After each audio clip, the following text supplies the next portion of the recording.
Buenas tardes. Bueno, vamos a concluir las clases de empréstitos con la mirada del reembolso periódico constante, es decir, aquellos empréstitos que se reembolsan a la manera del sistema alemán. Vamos a pasear sobre la visión desde el punto de vista del emisor y desde el punto de vista del tomador. Lo que vamos a hacer en realidad es, de alguna manera, repetir el mismo enfoque que hemos realizado para el reembolso global, porque básicamente es lo mismo, y voy a ir señalando los cambios más importantes que se producen en cada una de las alternativas que vamos a analizar.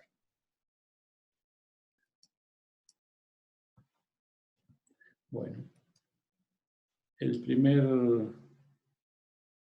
caso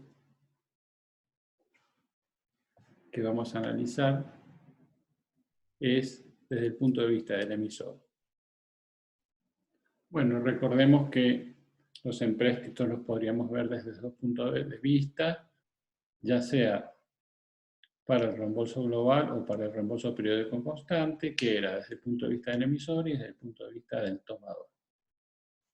Lo que vamos a hacer ahora es revisar qué pasa con el reembolso periódico constante si lo vemos desde el punto de vista del emisor, y acá debemos recordar que había dos figuras importantes cuando vimos reembolso global. Lo mismo va a ocurrir en reembolso periódico constante. Las dos figuras eran la suscripción no a la par y el rescate no a la par.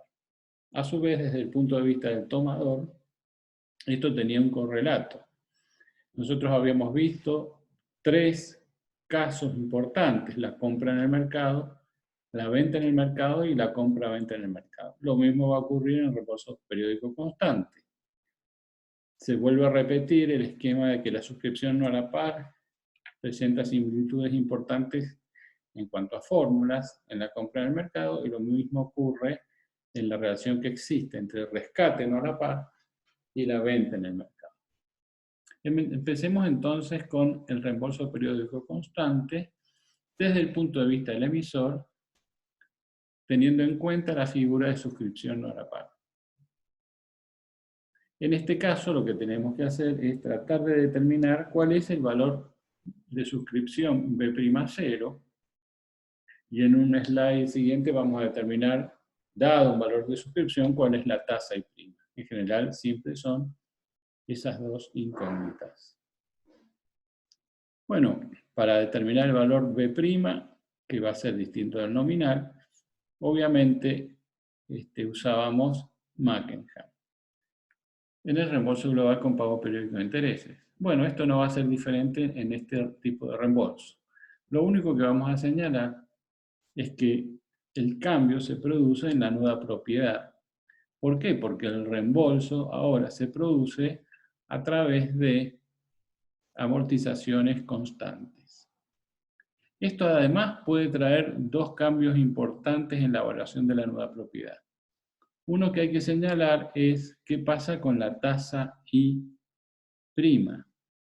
Para el caso de la nueva propiedad, si el reembolso de la nueva propiedad es diferente al periodo de pago de renta. Por ejemplo, si tenemos un reembolso a través del sistema alemán en forma anual, pero el empréstito paga renta en forma semestral. Entonces ahí no coincide la periodicidad del empréstito con la periodicidad de cómo se producen las amortizaciones o reembolsos de capital.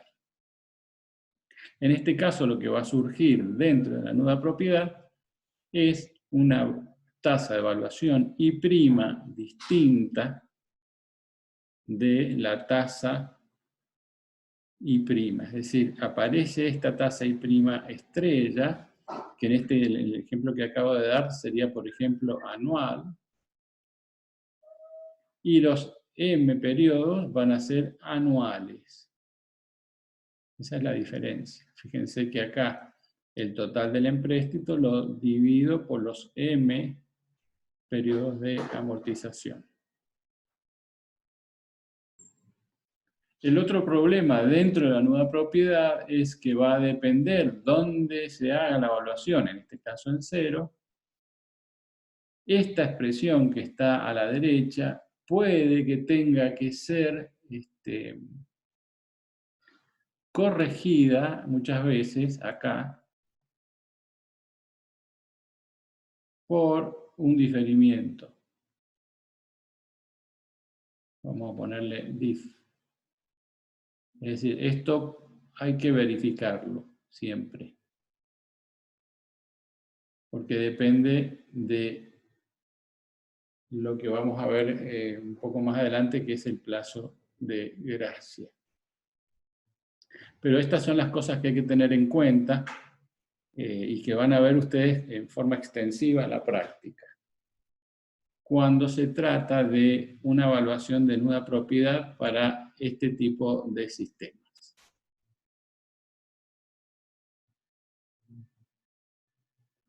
Desde el punto de vista de la determinación de la tasa I' de interés, bueno, acá recordemos que tenemos básicamente dos opciones. Una es Newton y otra es el sistema de ecuaciones. Lo que se recomienda en estos casos es usar el sistema de ecuaciones. ¿Por qué? Porque hay una gran cantidad de flujos de fondos involucrados. Y si lo hacemos por Newton, tanto la fórmula de la función en forma implícita como su derivada van a tender a ser complejas o muy extensas. Por lo que se recuerda que con el reembolso global nosotros habíamos usado el sistema de ecuaciones en donde lo que tenía de particular era la nueva propiedad. Recordemos, la nueva propiedad siempre en este tipo de evaluación está evaluada en cero, pero lo que cambia en reembolso periódico constante no es la fórmula de I', que básicamente es lo mismo, es decir, valor nominal menos nueva propiedad sobre valor efectivo o de suscripción menos nueva propiedad por la tasa I. Pero sí hay que tener en cuenta las cuestiones que acabo de señalar recién en la determinación de B'0 con respecto a la nueva propiedad, ya que esta nueva propiedad aparece en el sistema de ecuación. Es decir, la tasa ya no va a ser I', sino que va a ser I' estrella en caso de que no haya coincidencia entre el periodo de la amortización y el periodo de pago de la renta. Dije, por ejemplo, un sistema de reembolso periódico constante en donde la amortización es anual, pero el pago de los intereses se hace en forma semestral. Vamos a ver varios ejemplos enseguida de esto. Y además tener en cuenta que es posible que esta nueva propiedad tenga que tener un factor de corrección para que la nueva propiedad sea evaluada en el momento que se necesita, es decir, en el momento cero. Obviamente, está el tema de la tasa I', I' estrella, que acabo de relatar. Veamos un ejemplo. ¿Cómo determinamos el valor de suscripción de un empréstito de 100 millones de pesos con 1.000 pesos de valor nominal por obligación que se emite con 10 amortizaciones anuales, 3 años de plazo de gracia? Acá vamos a hacer un poquito de hincapié en qué es esto del plazo de gracia. Y pago semestral de intereses. Determinar el valor de suscripción del empréstito para que rinda el 6,2 semestral. Bueno, veamos varias cuestiones. La primera, se habla de que se emite con 10 amortizaciones anuales, obviamente son iguales, y 3 años de plazo de gracia. 3 años de plazo de gracia. El plazo de gracia se lo define, y ustedes lo tienen dentro del cuadernillo, cuando se habla de la clasificación de empréstitos, que recomiendo la lean del cuadernillo sobre el cálculo financiero de empréstitos. Entonces, ahí se define al plazo de gracia como la cantidad de periodos que va desde la emisión del empréstito hasta la primera amortización. Esto sería el plazo de gracia. ¿Sí?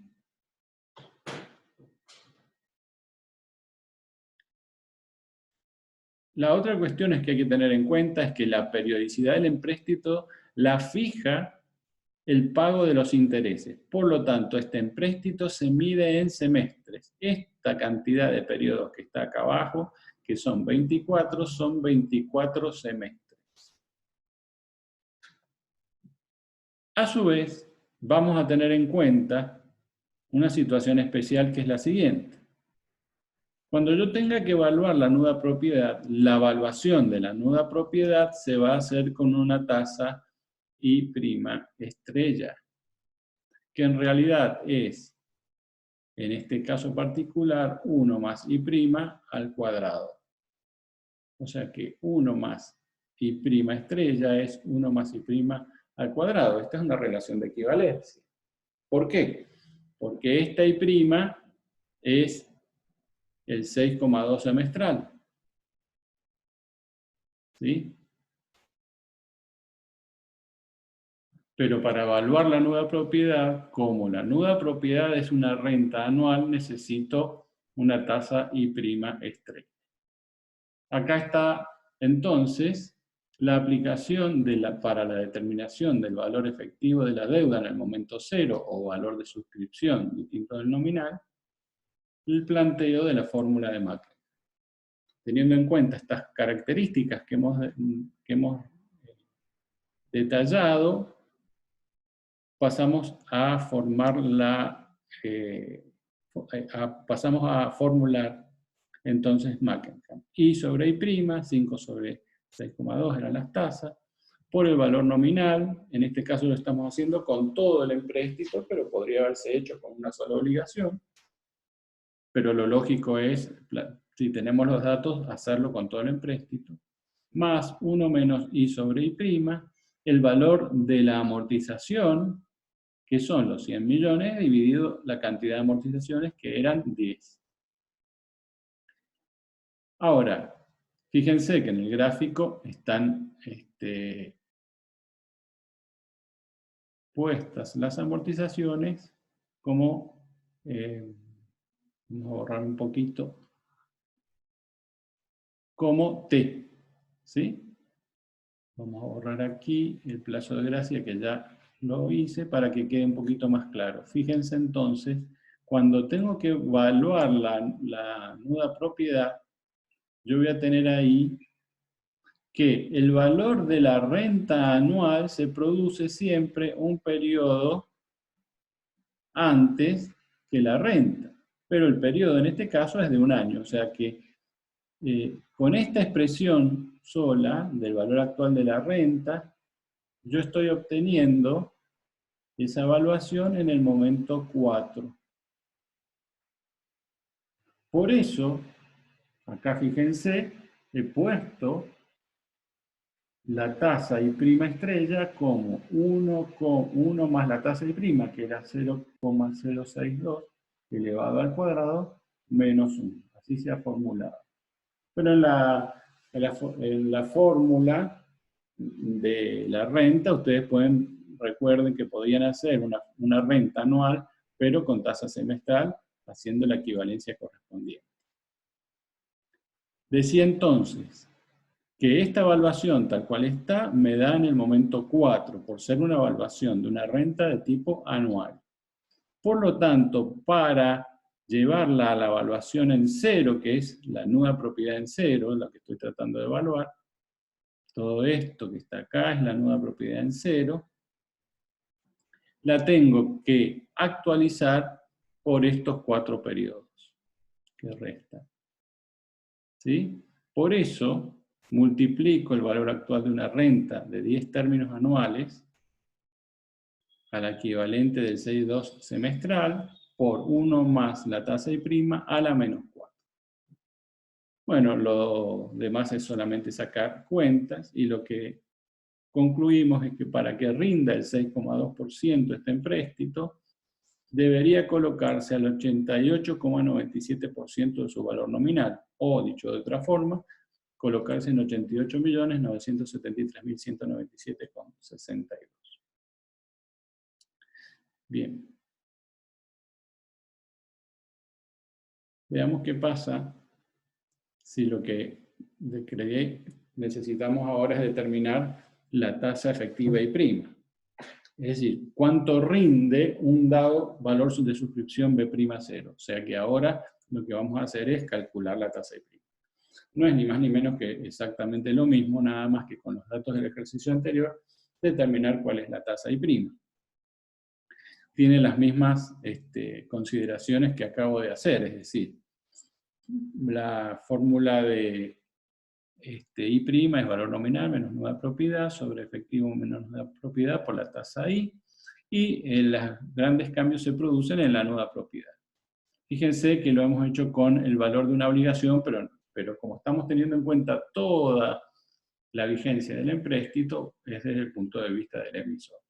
Podríamos haberlo hecho tal cual lo hicimos recién, con todas las obligaciones. Es decir, con los 100 millones de pesos que eran. Bueno, voy a hacer una explicitación, porque esta expresión puede plantearse de esta forma. 1 menos 1 más I'. Esto es de 10 años. Pero si yo uso la equivalencia, me queda 20 periodos. ¿Por qué? Porque 1 más I' al cuadrado es igual a 1 más I' estrella. Entonces, me queda la menos 20. Sobre, en vez de poner I' estrella, voy a poner 1 más I' al cuadrado menos 1, tal como lo hacíamos en renta. Es decir, la duración del empréstito en este caso es de 20 periodos,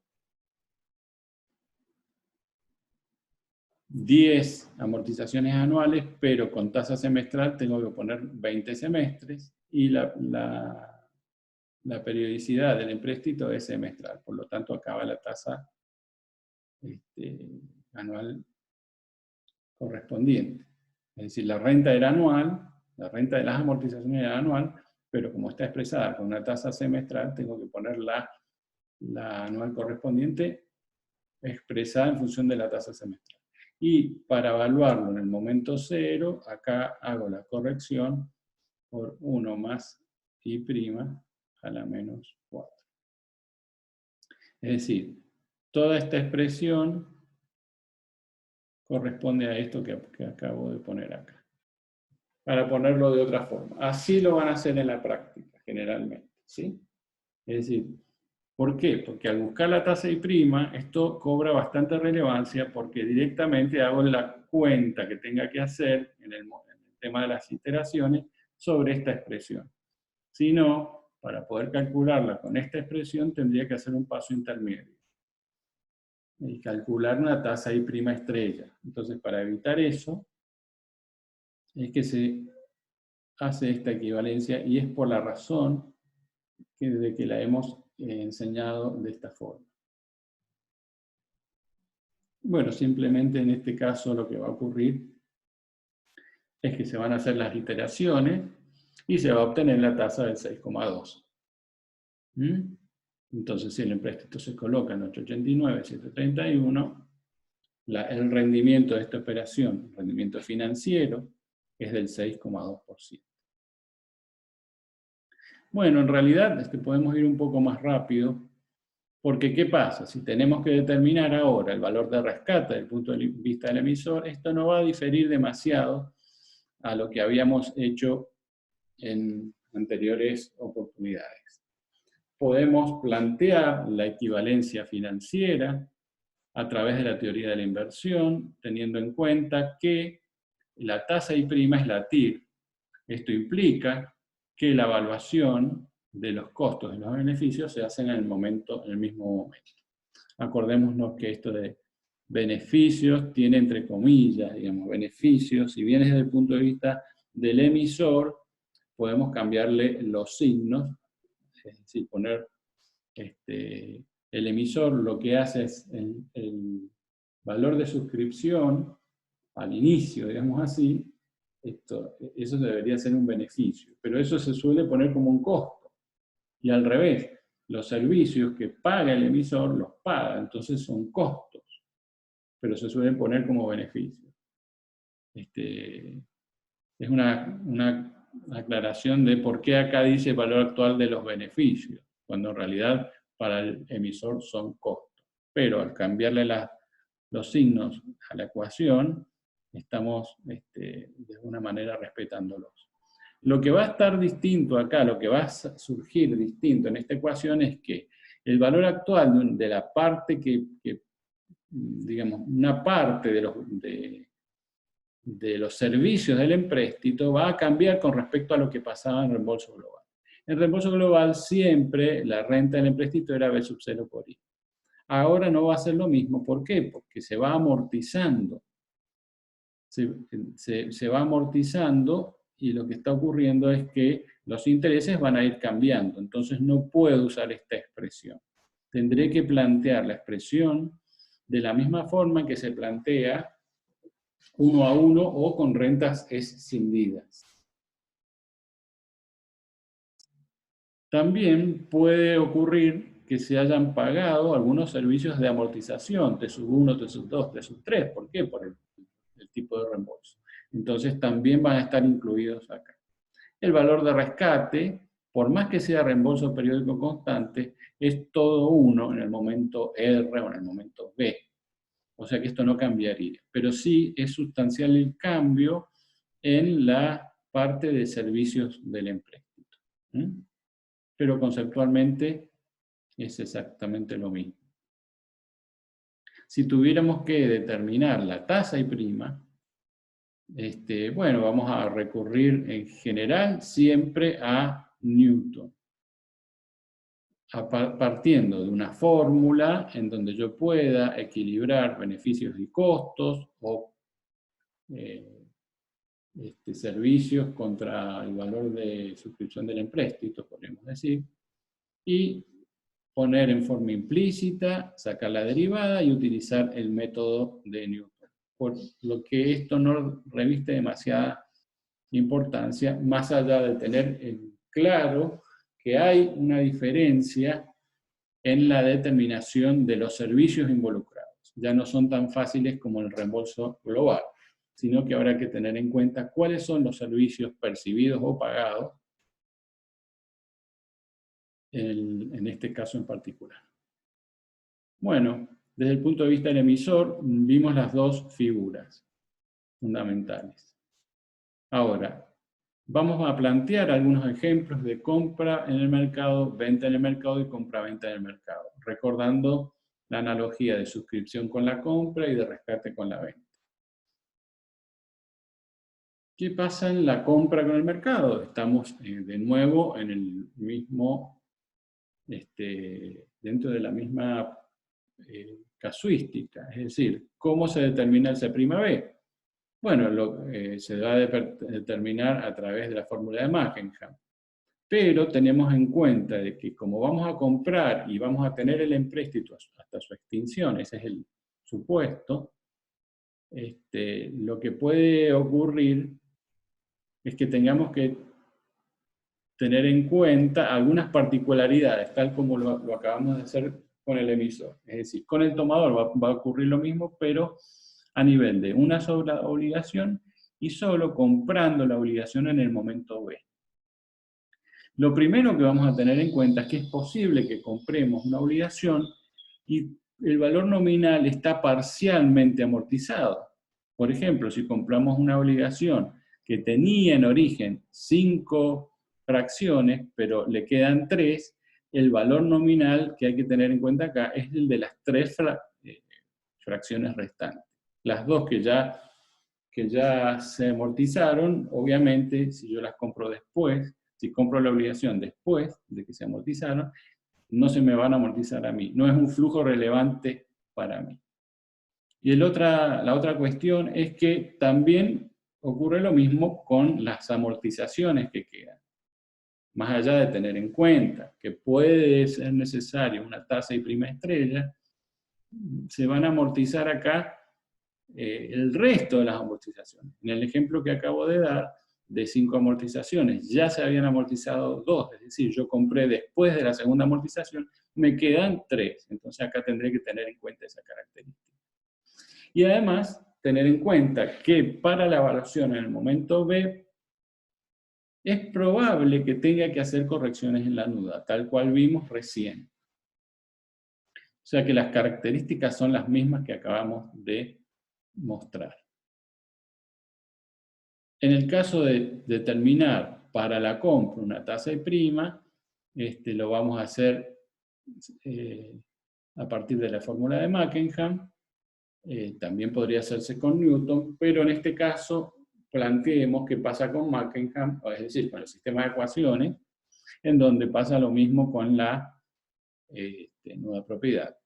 La primera cuestión que tenemos que tener en cuenta es que la evaluación de la nueva propiedad es en el momento B. ¿Y esto por qué?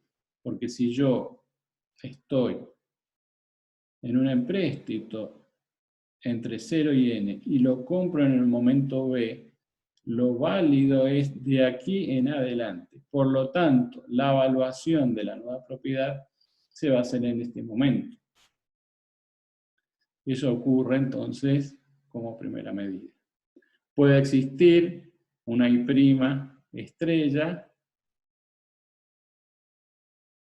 por el tema de que las amortizaciones tienen una periodicidad distinta de las rentas. Por lo tanto, la evaluación de la nueva propiedad, que evalúa nada más que las amortizaciones, tiene que tener en cuenta esa tasa. Y esto recién señalamos que era que la M' esta es las amortizaciones que restan.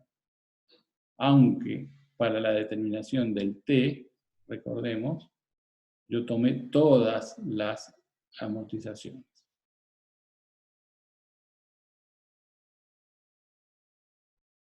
Bueno,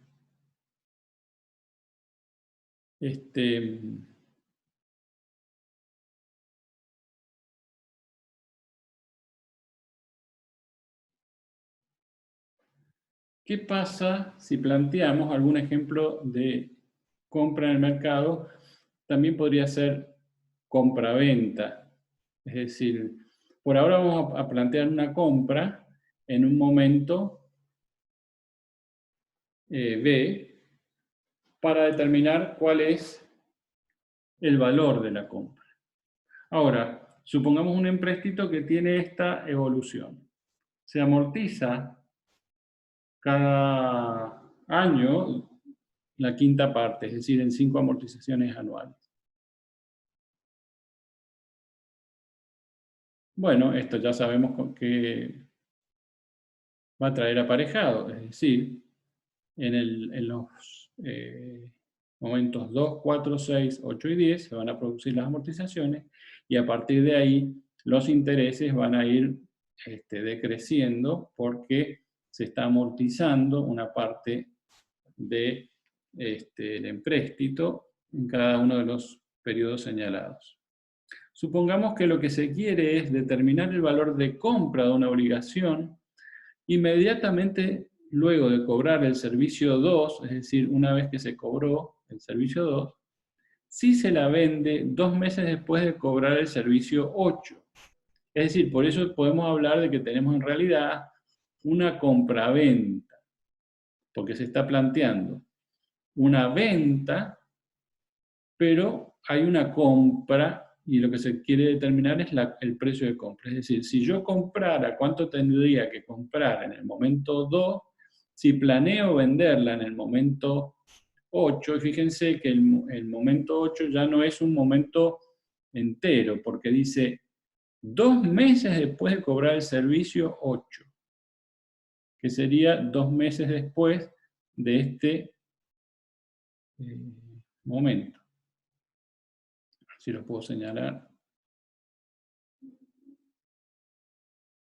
2 meses después de 8. Y la compra se hizo en el 2. ¿Sí? Ahora, lo que se quiere es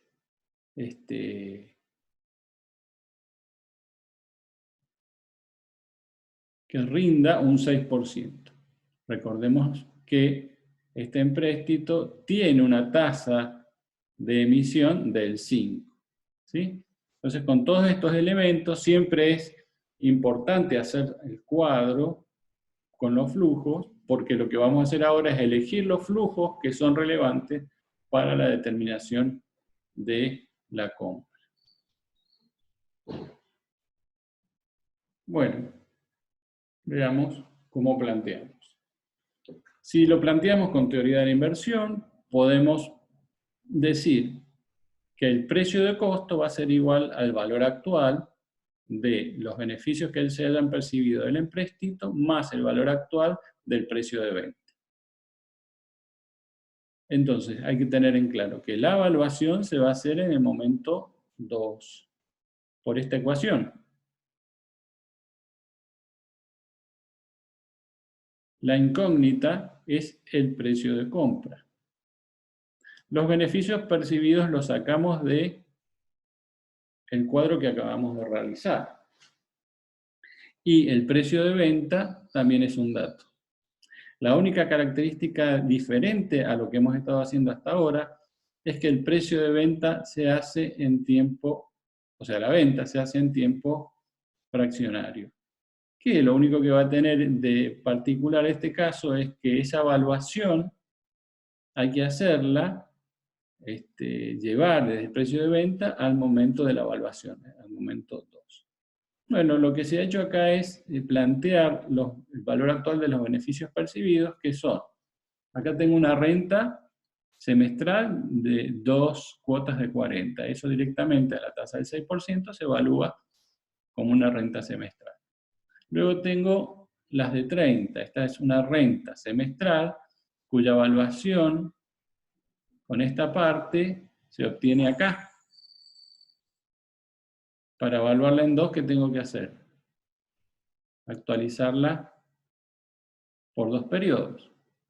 La renta de los 20, la renta de los 20 se obtiene acá. Tengo que corregirla por 4 periodos. Eso es ya teoría de rentas que tenemos que dominar a esta altura. Y bueno, la renta de anual, esta sí es una renta diferente, fíjense que es una renta anual. Tal cual, esta renta se va a digamos, estos serían los periodos, si fueran años. Entonces, el valor actual de esta renta anual se va a producir justo donde la necesito. Porque acá yo tengo otro periodo que no lo estoy marcando. Entonces, con eso, o sea que evaluando la renta con la tasa I' estrella anual equivalente al 6% semestral, yo puedo evaluar la renta. Bueno, ahora el precio de costo, este es el valor actual de los beneficios. Me falta el valor actual del precio de venta. El valor actual de los beneficios yo ya lo saqué, es 628,74. Y ahora actualizo el valor actual del precio de venta, que es los 195 actualizados desde 2 meses después del, que sería 2/6, 2 meses después del periodo 8 me había dicho, 2/6 o 1/3. Entonces tengo que actualizarlo por 1/3 más los 6 periodos que hay entre 8 y 2. De ahí sale esto que es menos 6 1/3 o menos 6 2/6. Bueno, hago las cuentas y simplemente lo que tengo que hacer es comprar esta obligación en 763,56 para que, habiendo percibido todos estos beneficios, la venda en 195 y esta operación rinda el 6% semestral. Bueno, veamos ahora qué ocurre con algún otro ejemplo para la venta en el mercado. ¿Cómo determino el valor de la venta? Podría ser C'B, si compré, es decir, si lo suscribí al empréstito y lo vendí en B, o C'W, si lo compré en B y lo vendo en W.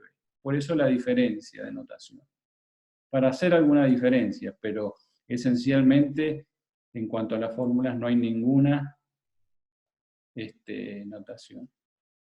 Bueno, de nuevo planteamos los flujos de fondos con la teoría de la inversión. Fijémonos. ¿A cuánto debemos vender una obligación en el mercado? 3 meses luego de cobrar el séptimo servicio, si la obligación se adquirió un mes después de cobrar el primer cupón. Es decir, tengo un precio de compra un mes después del primer cupón, esto es un sexto, la fracción acá es un sexto, y acá 3 meses luego de cobrar el séptimo cupón, la fracción acá es un medio o 3 sextos. Entonces lo que vamos a hacer es la misma evaluación similar a la de recién, teniendo en cuenta los beneficios percibidos del empréstito.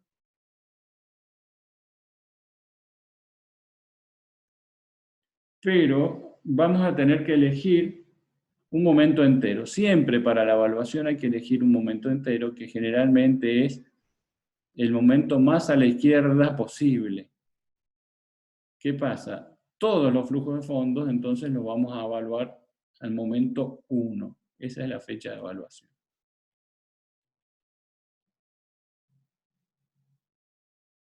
Bueno, sigamos con el ejemplo.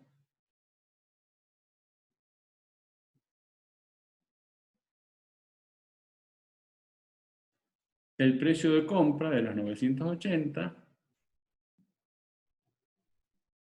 lo evaluamos en 1, para eso lo actualizamos solamente por la fracción, menos un sexto.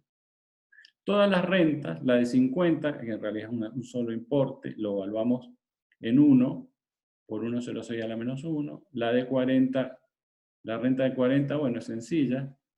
La renta de 40 por sí sola se evalúa acá. Necesito corregirla, esta renta, necesito corregirla por un periodo. Esta es una renta de 2 cuotas de 40. Luego tengo la renta de 2 cuotas de 30. Esa renta, tal como sale acá, si yo la evalúo con este valor actual, la voy a obtener en 4. Y la necesito en 1. Por eso la corrijo en 3. Y luego el 20 lo evalúo entre 7 y 1. Por eso lo corrijo en 6. Este está solito y este está solito. Y luego el precio de venta. El precio de venta, primero me faltan las amortizaciones. Las amortizaciones, fíjense, en este caso, por ser una renta anual, si yo dibujo los años, voy a tener un servicio ahí y otro servicio ahí. Ahora, el valor actual de estos servicios me va a dar acá, con esta parte. Entonces, una renta anual de 3 términos de 200. Una renta anual, tasa y prima estrella, de 3 términos anuales de 200. Ese valor lo obtengo en 0. Esto me da en el momento 0. Por lo tanto, como lo tengo que llevar al 1, ¿qué hago? Lo capitalizo, lo corrijo por un periodo.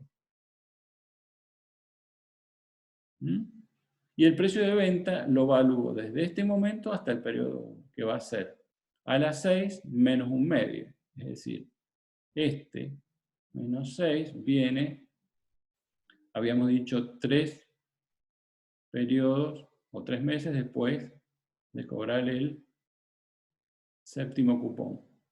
Esto es un medio. Por eso lo corrijo a la menos 6 por un medio. Bueno, hago la resolución de las cuentas, despejo el precio de venta y obtengo que para que rinda el 6%, esta compra-venta en el mercado, si se compró en 9.80, debe venderse en 4.20. Bien. Lo que va a ocurrir, además, es cuando queramos determinar el I', el precio I', para no molestarlos, para no ser tan pesados.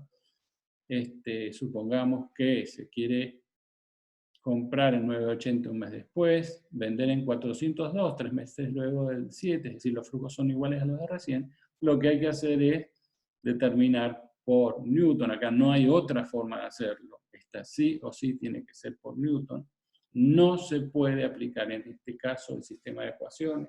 Solo el sistema de ecuaciones se debe aplicar en los casos previstos en general de emisor o tomador, pero generalmente en el emisor lo vamos a calcular.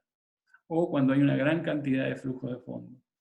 En estos casos no se puede aplicar sistema de ecuaciones por una cuestión de homogeneidad en el sistema. ¿Por qué? Porque se compra una obligación con un valor nominal y se vende con otro valor nominal, residual distinto. Entonces, no se aplica sistema de ecuaciones. En este caso, no se puede. Lo que hacemos simplemente es un Newton con sus cálculos específicos que pueden encontrar en el cuadernillo, en el ejemplo correspondiente. Acá está todo el Newton, o sea, simplemente acá está el valor de la función, el valor de la derivada, y el cálculo de las iteraciones. Pero básicamente esto es lo mismo que hemos tenido en cuenta hasta ahora, con la particularidad, es decir, lo importante acá es tener en cuenta que estos flujos de fondos son los diferentes al reembolso global. Son muy diferentes, fíjense. Acá hay amortizaciones, la renta, la parte de renta del empréstito ya no es B sub 0 por I o C sub 0 por I, sino que va variando. ¿Por qué? Porque se van produciendo amortizaciones. Y eso ya lo sabemos del sistema alemán. Y la otra cuestión que podría ser compleja es la evaluación en periodos fraccionarios. Lo que tenemos que acordarnos siempre es de evaluar en un periodo entero determinado. Bueno, con esto terminamos la ejemplificación de empréstitos, esperando que utilicen estas clases para entender el tema y realizar las consultas correspondientes. Obviamente todo esto va a ser complementado en forma extensiva a través del desarrollo de un práctico bastante extenso de la resolución de todos los casos de empréstito.